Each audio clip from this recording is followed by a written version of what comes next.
Servus arkadaşlar, bugün sizlere Almanya'nın dünyaca ünlü otobanlarından bahsedeceğim. Almanya'da otoban denince akla ilk gelen şey arkadaşlar, sınırsız, basabildiğin kadar, gidebildiğin kadar hız limiti olmayan otobanlar. Ama işin içine girdiğinizde çok farklı kurallar, numaralar ve sistemle karşılaşıyoruz. Uzun süredir üstünde çalıştığım, devamlı Almanya'da mola yaptığım parkların listesi videonun açıklama kısmında hazır arkadaşlar. Bundan sonraki videolarımda devamlı sabit olarak ekleyeceğim. Google Maps üzerinde hazırladığım listeyi paralı parklar ve ücretsiz parklar şeklinde ikiye ayırdım arkadaşlar. Listeye bakıp inceleyebilirsiniz ve Almanya'da beni takip eden, bu mesleği yapan meslektaşlarımla umarım mola yerlerinde karşılaşmak dileğiyle. Bu videoyu istek video üzerine çektim arkadaşlar. Şuraya bir yere yoruma eklerim. Eğer istek video önerileriniz varsa arkadaşlar yorumlara mutlaka yazın ve yapabileceğim bir konuysa çekip sizlerle bir şeyler yapmaya çalışırız yani. O zaman hazırsanız Almanya'nın hızlı otobanlar konusuna başlayalım.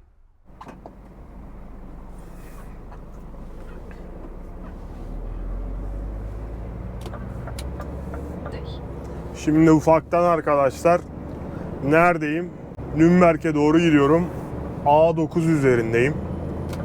Bugün günlerden 2 Ekim Perşembe. Yarın tatil.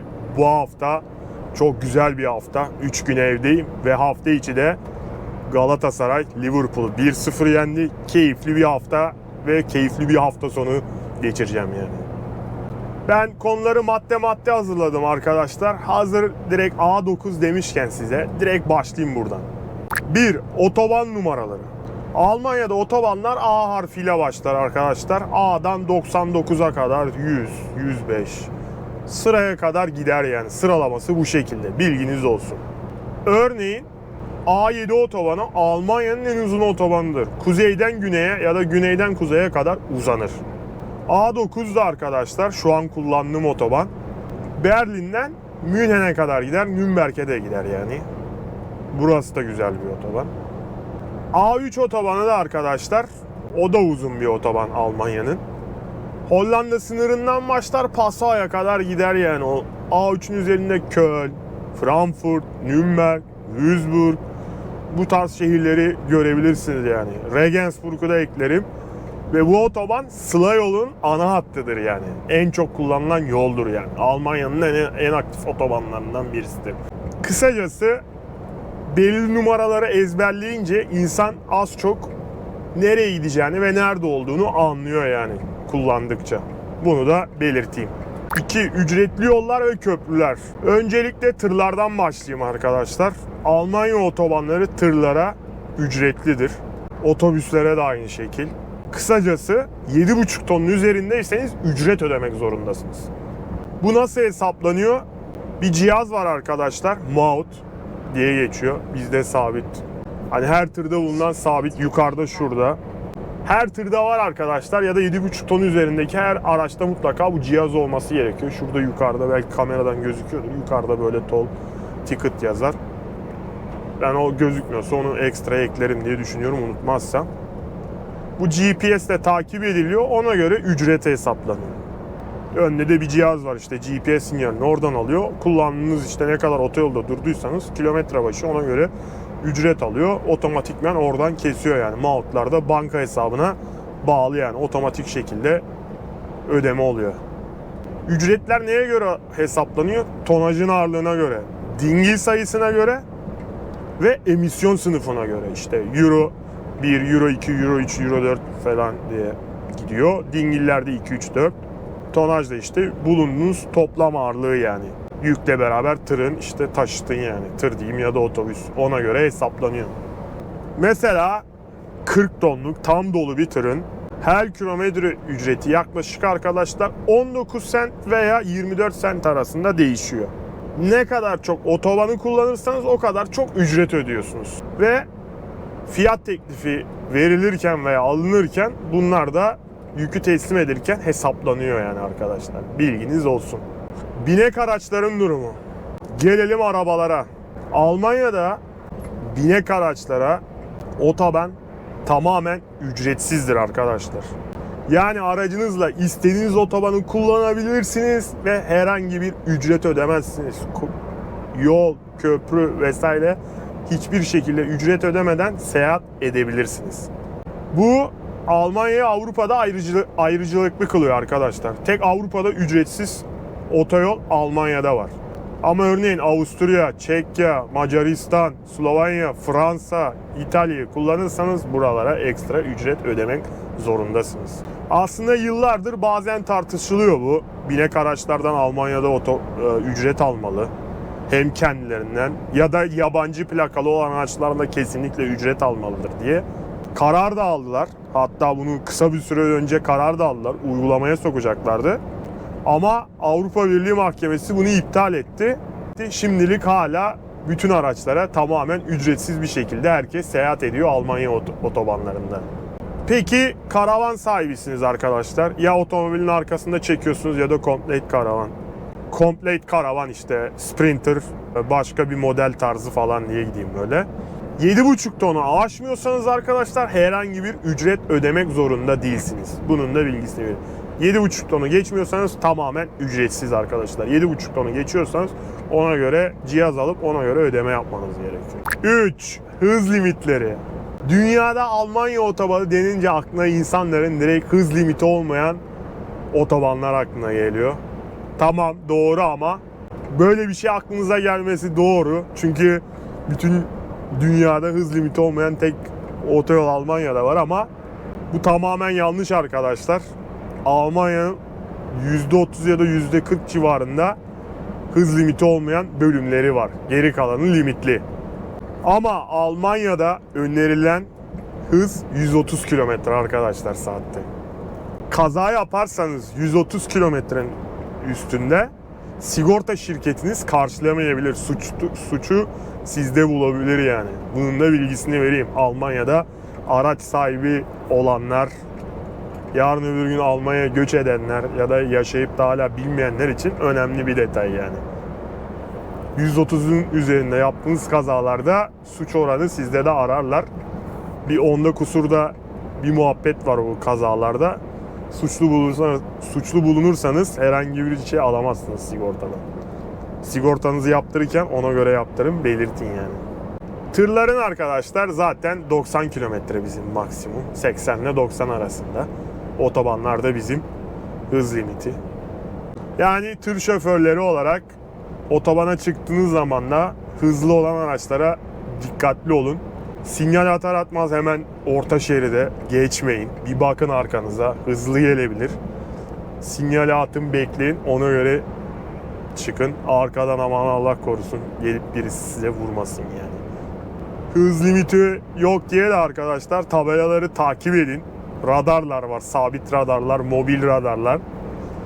O limitli yerlerde örneğin 120'lik yerden 160 ile geçerseniz direkt bir ay ehliyetinizi alırlar arkadaşlar. Bu binek otomobiller için geçerli. Bir de tırcı arkadaşlarım, tır sürenler, rampa aşağı 90'dan fazla salmayın. Mobil kamera, yine sabit kameralar var. Eğer böyle 95-100 ile çekerse birkaç aylığına ehliyet de gidebilir yani. Tırlarda bu konular daha hassas. Bilginiz olsun. Boş yere para cezası ödemeyin ve ehliyetinizi kaptırmayın. Tabelaları iyi okuyun, iyi takip edin. 4. Yol çalışmaları Baustelle. Almanya'nın otobanlarında en dikkat çeken sorunlarından birisi arkadaşlar bitmeyen yol çalışmaları. Bu yol çalışmaları genellikle yıpranmış asfalt yenileme, şerit çoğaltma, köprü vesaire diye gider. Almanya'nın köprülerin çoğu 1960-1970'lerde yapılmıştır. O yüzden günümüzde dayanmamakları ve sürekli bakıma alınmakları ve uzun sürer. Her otobanda mutlaka çalışma vardır arkadaşlar ama en çok kamyon trafiğinin olduğu A3, A7, A9, A5, A2 gibi yollarda çalışma devamlı var. 100 kilometre gidersiniz, 100 kilometre sonra bir çalışma olur. 20 kilometrelik, 30 kilometrelik bir çalışma olur. Sonra o çalışmadan çıkarsınız, bir 100 kilometre daha gidersiniz, tekrar bir çalışma çıkabilir karşınıza. Bilginiz olsun. Benim en çok isyan ettiğim konulardan birisi arkadaşlar, bu çalışmalar çok uzun sürüyor. Neden uzun sürüyor? Almanya'da iş güvenliği çok katıdır. O yüzden her bir şeyi yapmadan önce mutlaka onay alınması gerekir. Örneğin bizim orada bir Nürnberg'de köprü yapılıyor arkadaşlar. Çanakkale ile beraber başlandı. Yani Çanakkale Köprüsü yapıldı, o köprü hala yapılacak. En az bir 3-4 yılı da var yani şu anki projede. Ya ben bazen dikkatimi çekiyor, bakıyorum böyle ne kadar sürecek diye proje. 4 yıl, 5 yıl, 10 yıl, 15 yıl olan da gördüm. Kısa çalışacak mesela 2 kilometrelik alanı bile 1 yıllık bir sürede yapıyorlar. Öyle bir yazıyorlar. Hatta sonra aksıyor, tekrar değiştiriyorlar. Öyle devam ediyor yani bu iş. Son olarak arkadaşlar tüm sürücülere tavsiyem Almanya'da yol çalışmalarında hız limitlerine mutlaka dikkat edin. 50 ise 50, 60 ise 60, 80 ise 80 arkadaşlar. Buraya mobil radarlar ve sabit radarlar oluyor. Ceza yersiniz yani. O yüzden dikkatli olun. Bonus bilgi. Almanya'nın otobanlarının uzunluğu güncel olarak Almanya'da yaklaşık 13.200 kilometrelik bir otoban ağı var. Bu da Avrupa'nın en büyük otoban ağına sahip arkadaşlar. Almanya. Dünyada ise ABD'de Çin'le yarışıyor yani gerçekten. Şöyle düşünün arkadaşlar. İstanbul'dan Çin'in Pekin'e kadar uzanan bir otoban düşün. O derece yani. Almanya'da biz tırcılar için sevkiyat güzel oluyor, keyifli oluyor. Gördüğünüz gibi dümdüz yol, 3 şeritli burası. A9. Akıcı bir şekilde gidiyorsunuz. Genelde de 2 şeritlidir ama otobanda gitmek çok farklı. Normal çevre yolu mu Türkçesi? Almancasını söyleyeceğim, Türkçesini unuttum. Bundesstraße, sarı yollarda. Oralarda bizler için tırı sürmek zulüm arkadaşlar. 60, 50, bazen 30. Kasaba içine giriyor. Okul alanları 30. Öyle devamlı hızlan yavaşlan ve bir sürü zaman kaybı oluyor.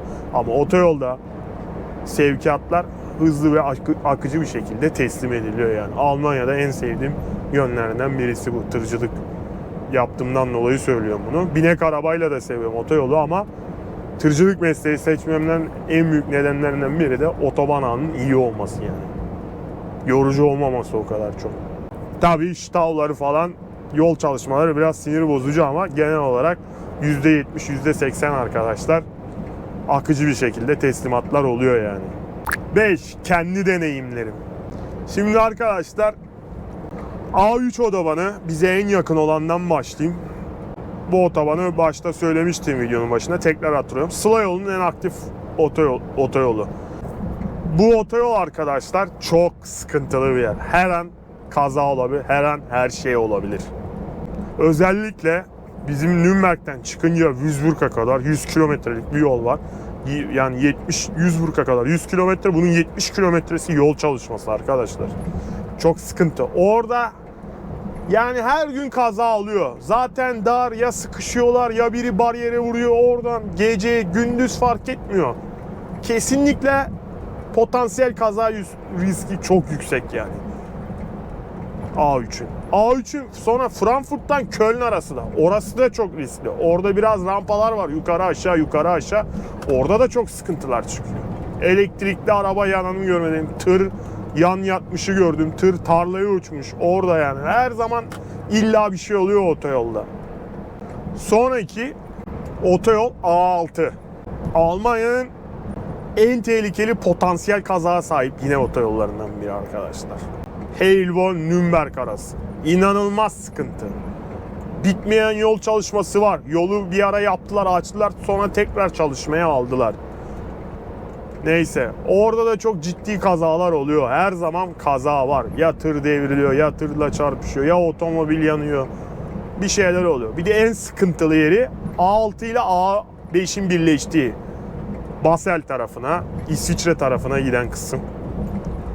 Orayı bağlantıyı yol çalışmasına almışlar arkadaşlar. Geçen gittim oraya. Orada tam 3 saat zaman kaybettim. Orada devamlı trafik var. Tatil döneminde yine orası tam bir ızdırap oluyor yani. A7 Hannover. Würzburg, Hannover ya da Hamburg arası güzergah. Bitmeyen rampalar var arkadaşlar. Bir aşağı bir yukarı. Bir aşağı bir yukarı. Biz oraya kendi aramızda Kassel Dağları diyoruz arkadaşlar. Eğer ağır tonajlıysanız geçmiş olsun. Rampalarda 30, 40, 50'yi görüyorsunuz. Tam kurtuldum diyorsun, sonra tekrar bir rampa, bir aşağı bir yukarı bu şekilde yani.